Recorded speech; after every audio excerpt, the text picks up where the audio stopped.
bubonic swelling appeared. This happened around the groin, also inside the armpit, sometimes. Groin? Groin?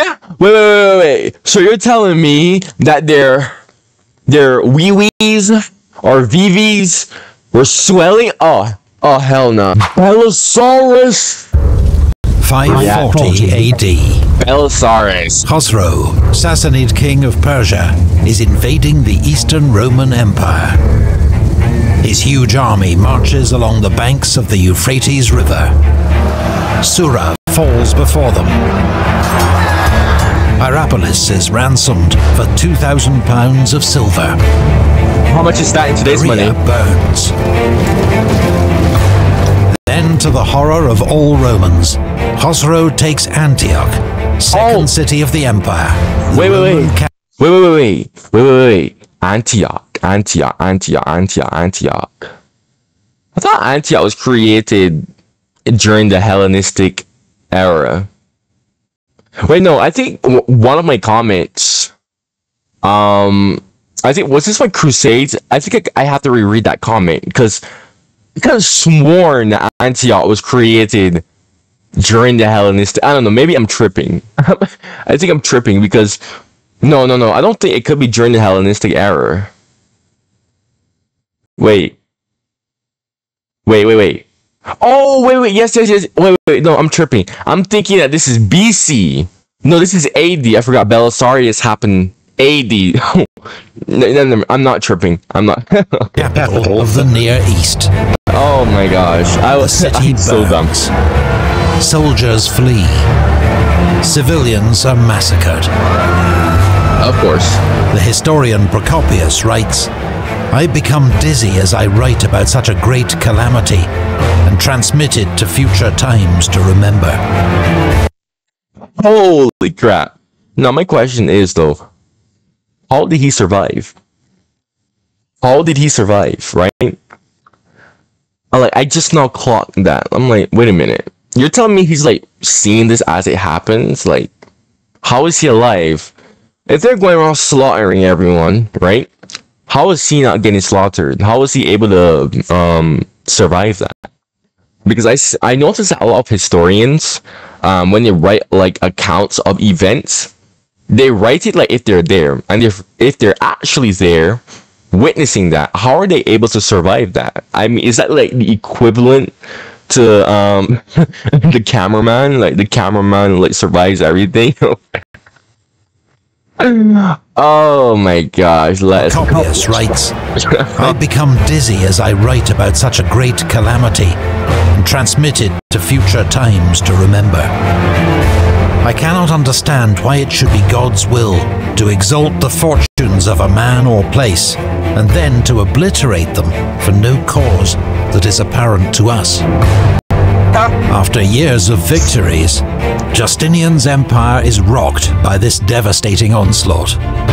The emperor can send only his cousin Germanus and 300 soldiers, with a promise of a great army to follow. But there is no great army. Roman forces are tied down fighting Justinian's wars in the west. Instead, he will dispatch his greatest general, Belisarius, and pray for a miracle. Little knowing that the empire is about to be plunged into an even greater catastrophe, unlike anything the world has ever seen before. Oh, the Justinian plague. Oh, is this the Justinian plague? Oh, if this is the Justinian plague, oh. I have a lot to say, but let's see. Belisarius. Oh, war and plague. Yes! This has to be the Justinian plague. Trouble had been brewing on Justinian's eastern frontier for years. The Eastern Roman and Sassanid empires, the two great powers of the Middle East, had signed a treaty of eternal peace just 8 years before. Eternal. 8 years. Khosrow had looked on with growing alarm as Roman forces, led by Belisarius, had reconquered first North Africa, then Italy. Wait a minute, so how long would it take for him to get this information? Bro, this is always something that I've always had questioned, right?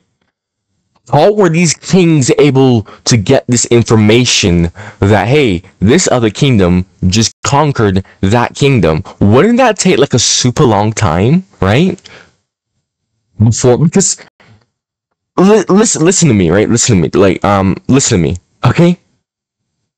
Rome conquered the Vandals, right? The Sassanids are all the way over here. This is literally thousands of miles, right?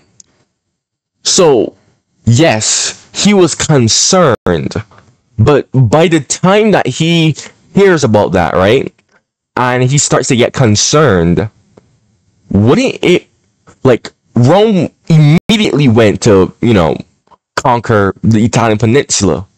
By the time he hears that the Vandals has fallen, wouldn't Rome had already been, like, basically conquered the Ostrogoths, right? Because wouldn't the information be so slow that by the time they hear about it, they wouldn't be able to react as fast, right? I don't know. I that just never made sense to me because, in our time, we have the internet, we have, instant communication. So, when we hear that something happens, like it's a country does something, we're able to react to it. But basically what I'm saying is, how would they be able to react in time before it's too late? Yeah, that's basically what I'm saying. Like if someone can like really answer that question, because this is like a burning question that I've had for like a very long time, like years upon years, ever since I've been learning about this period. I just never understood how that worked. Like, half in jest, Khosrow asks Justinian for his share of the tribute, since these victories are only possible because he's granted the Romans peace. But the joke is wearing thin. Khosrow receives envoys from the Goths in Italy and the Armenians, who beg him for aid. Justinian, they tell him, has conceived the desire of seizing the entire earth. He will march against the Persians with those he has already enslaved, respecting neither the name of friendship nor any of his sworn promises. But maybe they're gaslighting. Who knows? Maybe they're gaslighting. But he's just reconquering. He look, we have the Slavs, we have the Bulgars, right? He's just reconquering like what was used to be a part of the Roman Republic / Empire. So gaslighting. I don't really think Justinian really had plans to conquer the Sassanid Empire like the Sassanid had plans to conquer the Eastern Roman Empire. 40. Khosrow accuses the Eastern Emperor of paying Huns to raid Persian land and trying to bribe his Arab allies to switch sides. Then he attacks. Wow. Justinian has stripped the frontier of its best troops to reinforce his army in Italy. There is no Roman force that can stand up to Khosrow's invasion. Antioch is sacked. Survivors are enslaved and sent to Persia. Khosrow then marches to the coast and symbolically bathes in the waters of the Mediterranean. Huh? What? Huh? What's that supposed to symbolize? No, seriously, what is this supposed to mean? What is this supposed to mean? Huh? He moves on to Apamea. He didn't even explain what this was supposed. What is that supposed to mean? Where he demands £1,000 of silver, but lets the priests keep their piece of the true cross. He then fixes the local chariot race, so that Justinian's favourite team, the Blues, lose. Justinian... Nah, bro, this guy is petty. No, this guy is petty. This guy is petty, bro. This guy is petty. But we're 4 minutes in the video, and I'm already laughing. Okay. I forgot how hilarious this series was. I really forgot how hilarious this series was.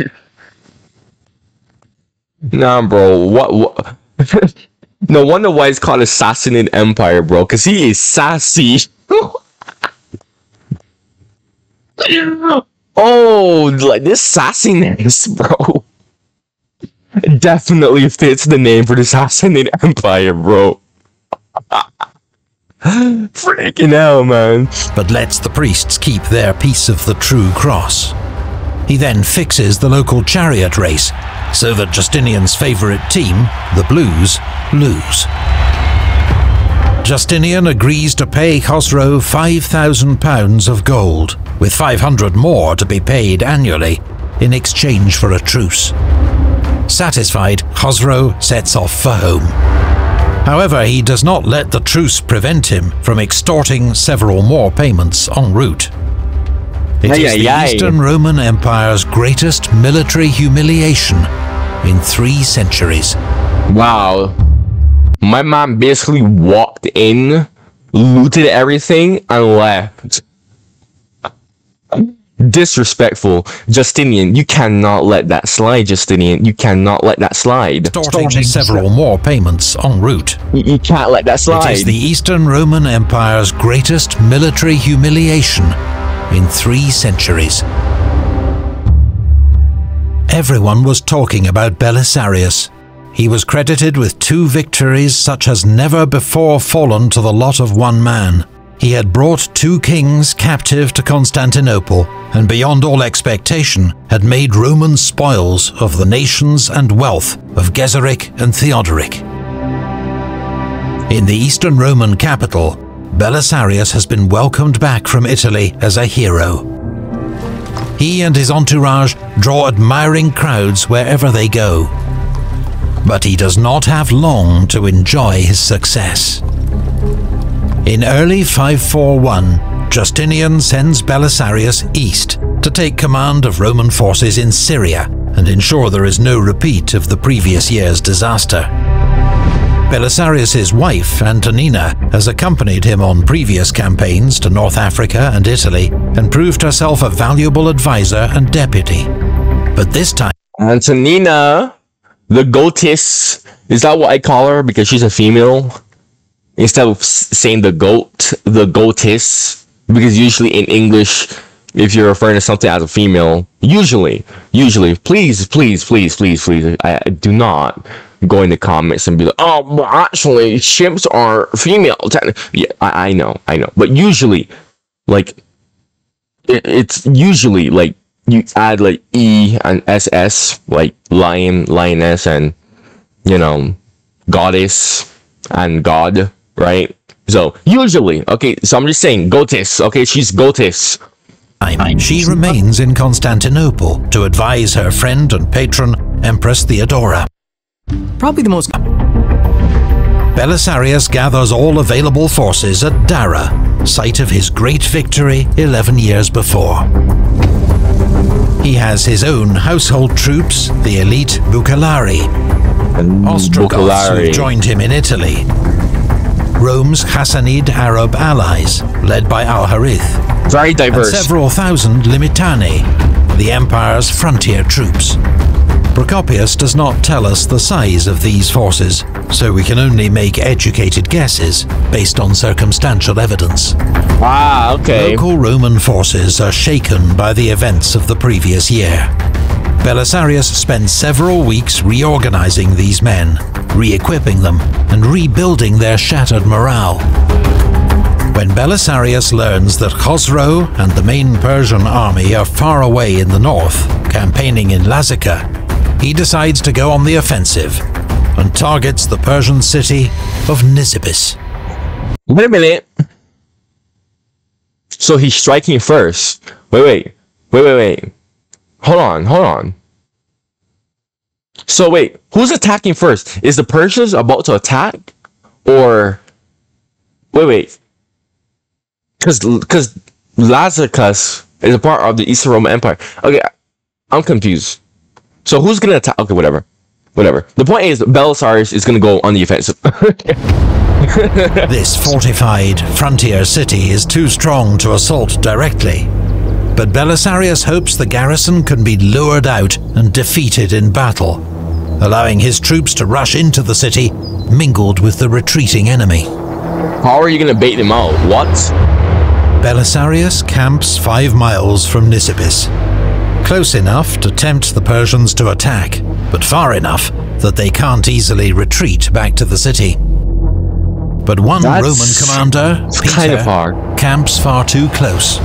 Oh. Worse, he ignores Belisarius' warning to be on high alert at noon, when the Persians are most likely to strike. The Persian commander, Nabides, spots this isolated Roman force and attacks. No, of course. Of course they do. Peter immediately sends a rider to Belisarius calling for aid. What? Whoa, oh my, no, bro. You can't be serious. You can't be serious. You cannot be serious right now. Who in the world ignores blatant warnings? And then, when, I don't like to curse, but when shit hits the fan that you could have avoided, you go and ask for aid. Oh my gosh. I hate people like this. The fat people always seem to be like this, like, because me personally, oh my gosh, I've dealt with these type of people. I'm sure everyone has dealt with these type of people at least once, where you tell them, hey, don't do this obvious thing that is going to ruin you. They don't listen, and you do it, and then they come running back. I swear, I don't like to be around these type of people. Wow. We're like 8 minutes in, and holy hell, do I have a lot to say. Wow. Let's continue. But Belisarius and the rest of the army have already seen what's happening and are on their way. Okay, he's lucky. Belisarius is coming in clutch. Peter, his force is hit by the Persian cavalry.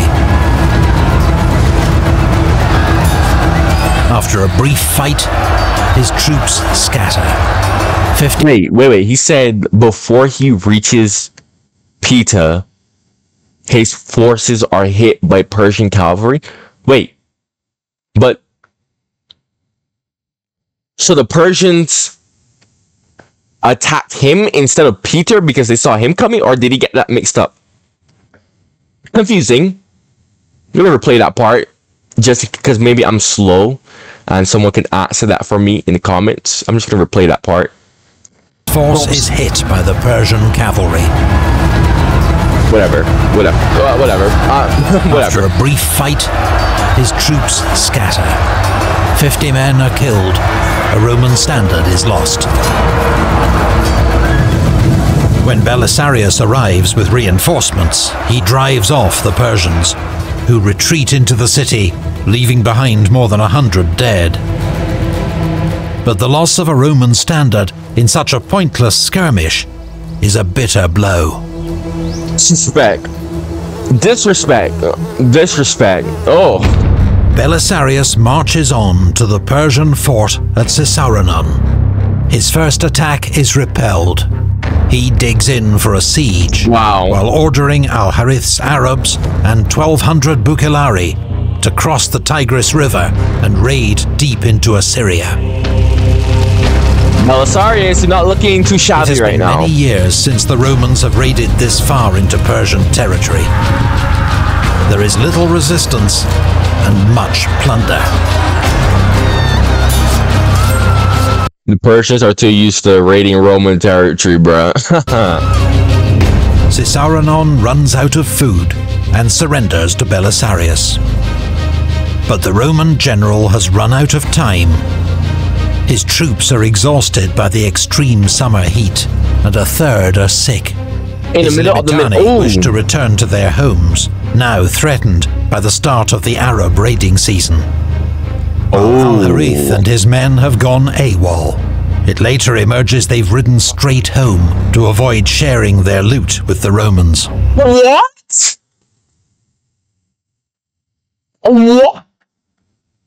No, no way. They did that. Oh,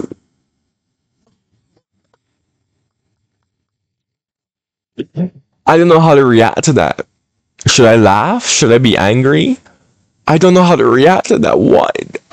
Oh my god, the audacity, dude. The audacity, bro. Bro, why is everyone so sassy in this episode? Holy. Belisarius, having achieved as much as he can with his limited force, withdraws back into Roman territory. At the opening of spring, Khosrow, son of Kavad, for the third time began an invasion into the land of the Romans with a large army, keeping the Euphrates River on the right. The Emperor Justinian, upon learning of the inroad of the Persians, sent Belisarius against them once more. 542 AD, Belisarius spends the winter in Constantinople. But in early spring, news arrives that Khosrow is preparing to invade again. Belisarius races back to the Eastern Front, using horses of the famous Cursus Publicus, the Roman postal service, with fresh remounts at every stage. A journey that normally takes a month can be completed in around 8 days. Okay. Okay, eight days? That's like equivalent to a car. Is that kind of equivalent to like a car? Okay. Local commanders warned that I didn't realize that Rome had that type of okay. stage. A journey that normally takes a month can be completed in around 8 days.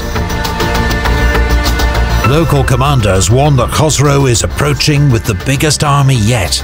They want to hole up in Hierapolis and hide behind its strong walls. Belisarius has a different plan.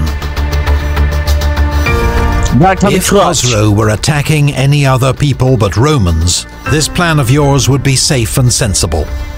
But as immediately after leaving here, this barbarian plans to fall upon some other territory of the Emperor, be assured that to die bravely would be better in every way than to be saved without a fight. For this would justly be called not salvation, but treason. So come as quickly as possible to Europos, where, after collecting the whole army, I hope to deal with the enemy as God permits. This is getting heated. Khosrow is counting on another lucrative plundering expedition. This time he plans to raid Palestine and pillage Jerusalem. But when he hears Belisarius himself has arrived and is gathering a Roman army at Europos, he hesitates. He sends an envoy, Abandanes, to meet... Wait. How did he know this information? What?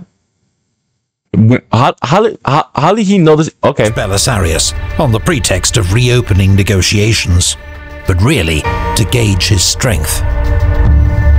For almost the first time in 10 years, Procopius is not at Belisarius' side. He has remained in Constantinople. Whoa. In fact, his days of campaigning with the great Roman general are over. Nonetheless, he provides a detailed description of what follows. Belisarius meets Khosrow's envoy far from the Roman camp, surrounded by an imposing number of his most fearsome warriors, including Thracians, Illyrians, Goths, and Vandals. They have been hand-picked to make an impression. All are tall, strongly built men, armed to the teeth, and seem completely unconcerned by the arrival of a Persian envoy. Belisarius himself speaks in a carefree manner.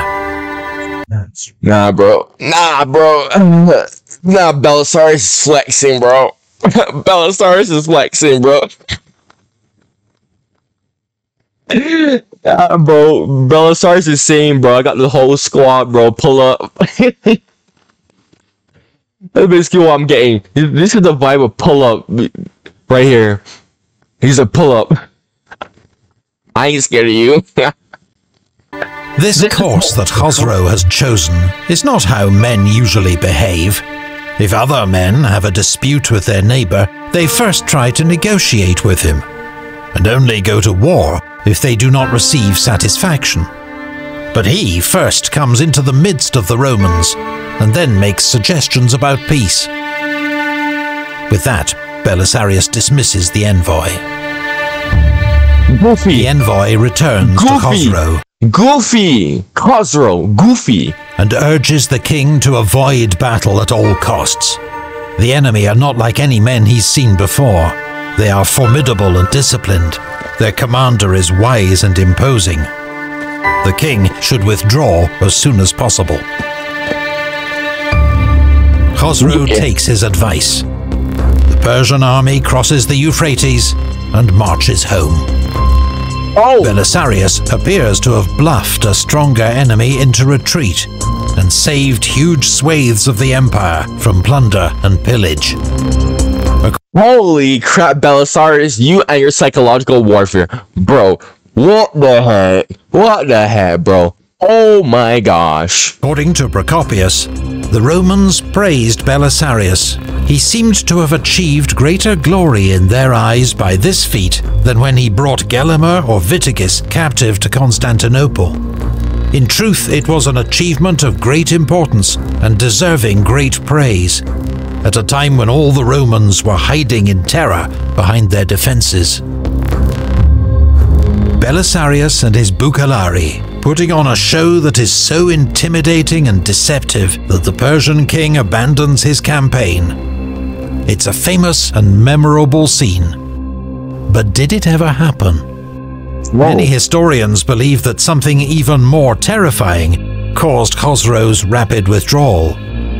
He discovered the empire was riddled with plague. During the plague! The plague! The Justinian plague! Yo, I forgot about that! These times there was a pestilence which came close to wiping out the whole of mankind. Now, in the case of all other scourges sent from heaven, some explanation or cause might be given by daring men. But for this calamity, it is quite impossible either to express in words or to conceive in thought any explanation, except indeed to refer it to God. The 6th century world is full of strange and mysterious phenomena. Sometimes even a highly educated man like Procopius can only record his observations and trust in God. Of the year 536, he wrote, "It came about during this year that a most dread portent took place. The whole year the sun gave forth its light without brightness, like the moon, and it seemed much like an eclipse, for its beams were not clear, nor like those it usually makes." Yo! This is the crisis of the 6th century, right? This is the crisis. Oh, yeah. Yo, this was the crisis that kind of like sealed the fate of Rome. From the time when this thing happened, men were free Hi everyone. neither from war, nor pestilence, nor any other thing that brings death. Experts now believe Procopius was observing the atmospheric aftermath of a massive volcanic eruption. In fact, a cluster of volcanic activity around this date would help to trigger what's become known as the Late Antique Little Ice Age. Its impact is impossible to measure, but it may have contributed to food shortages and worsened the famine that Procopius witnessed in Italy. Such shortages made the population weaker and more vulnerable to what came next. It originated among the Egyptians who live in Pelusium. From there it branched out in 2 directions. The first moving to Alexandria, then the rest of Egypt. The second coming to the Palestinians who live by the border of Egypt. Plague is first recorded in the Nile Delta in 541. It spreads across Egypt. Oh my gosh. This is a plague. The plague that basically sealed the fate of the Eastern Roman Empire. For like literally, that's my personal opinion. But I don't want to say too much yet. Let's continue. And into coastal Palestine. In spring 542, it reaches the imperial capital, Constantinople. It spreads rapidly across the empire. In 543, plague reaches Persian-ruled Armenia and the kingdom of the Franks. Recently, plague victims have even been identified in Anglo-Saxon England. God damn, the plague spread far. Damn. No mercy to anyone. Procopius is in Constantinople when the plague strikes with full, terrifying force. Oh, that artwork is gruesome. They fell ill in the following way. Suddenly they became feverish. Some of them when they rose from sleep, others while they walked about or doing any small thing. The body did not change color or become warm like a regular fever, nor did it burn up. Rather, at first, the fever was so mild that it gave no cause for alarm, either to victims or the doctors who treated them. But then on the same day or the next, a bubonic swelling appeared. This happened around the groin, also inside the armpit, sometimes... Groin? Groin? Wait. So you're telling me that their wee-wees or VVs were swelling? Oh hell no. Oh hell no. Oh hell no. No way. No way. No, bro, what? By the ears or the thigh. Oh my gosh. Some victims, Procopius writes, fall into a coma-like state, unable to feed or care for themselves. Others are seized by madness, shouting wildly and running into the streets. Some died immediately, others after many days. In some cases, the body blossomed with dark pustules about the size of a lentil. These people did not survive a single day. They all died immediately. What the hell? Many others suddenly began to vomit blood and perished immediately. Oh! I must also state that the most eminent doctors predicted that many would die who shortly afterwards were unexpectedly free of all sickness. They also... Wait.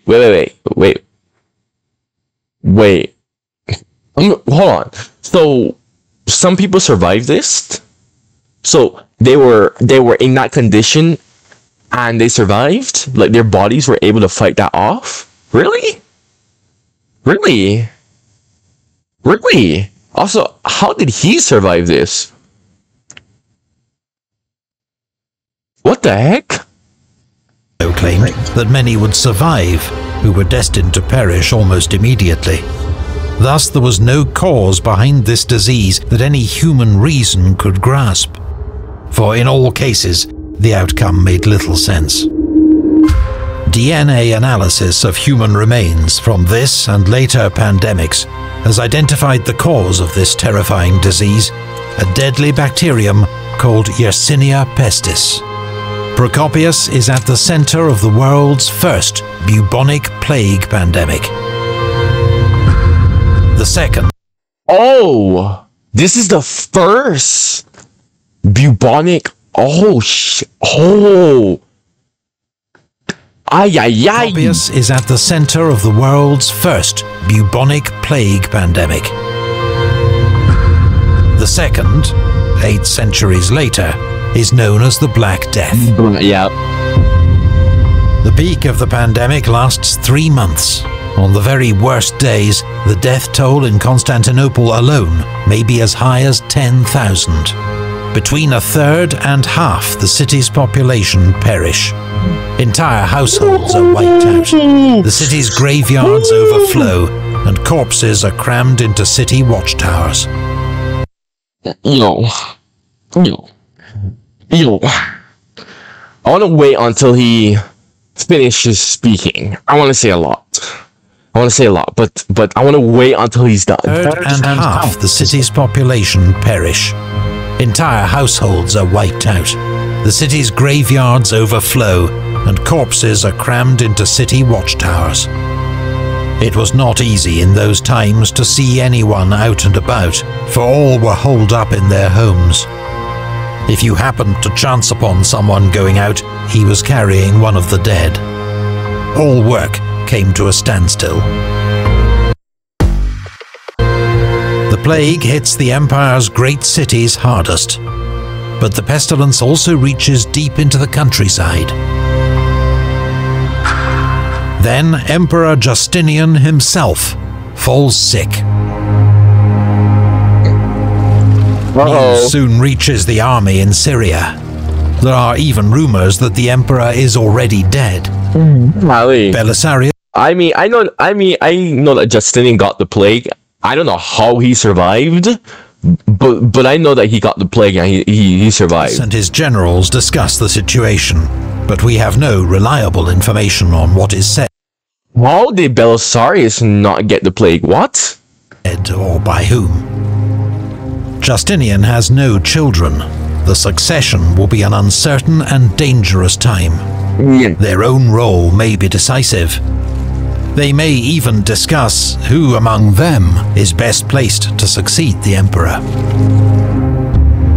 Unexpectedly, Justinian makes a full recovery.